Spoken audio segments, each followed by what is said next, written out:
And for more on the negotiations, I spoke just a short time ago to Robin Wright of the US Institute of Peace. Robin, thanks so much for joining us. So Iran says that it wants nuclear energy, but just to generate electricity, not to make a bomb. Is that acceptable to the West? Well, clearly there are a lot of suspicions because it's enriching uranium to a capacity that's more than what's necessary for basic nuclear energy. So there are a lot of issues, a lot of doubts, a lot of suspicions, but this is arguably the most hopeful negotiation between Iran and the world's six major powers, not only in a decade, but maybe even since the 1979 revolution. They're all on the same page at the same time. In the past, they've been going, one side was interested, the other side wasn't. And this time, I think they're quite genuine in terms of finding at least the first phase of a deal that would then lead to 6 months worth of talks and some even tougher negotiations. So what does Iran have to do at this point, and what could it potentially get in return? Well, I think the West is looking at rather small incentives in this first stage, but loosening up some of the frozen reserves so that Iran gets some cash, but that sanctions, the architecture of sanctions, are not lifted.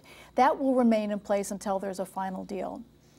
And Iran will have to take some pretty ominous steps from its perspective in giving access to facilities, cutting the number of centrifuges, stopping its program basically where it is.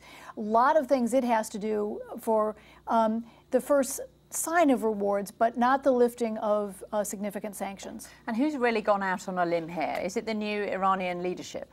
I think the Iranians have indicated that they're willing to take steps that no administration in the past has been. And so it's a little bit more out on a limb. But of course, they're the ones who are under suspicion and have not complied in the past. But what are the consequences if there is no deal, Robin?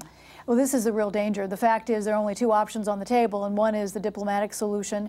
And if they don't come to agreement, you know, they may say we're going to talk again. But that's going to then lead to the kind of slight unraveling that could pick up momentum, whether it's Congress imposing new sanctions that then make the Iranians believe there's no prospect of talks. And that then puts the military option back on the table, and the real danger of strikes, be it by the United States or Israel. And are the Western powers united as they face Iran? I think at the very end of the talks in Geneva 2 weeks ago, there were some differences. The French introduced some a little bit tougher language, but now I think they speak in one voice. And so I think you'll see unity among the six. Robin Wright, thank you very much indeed for joining us.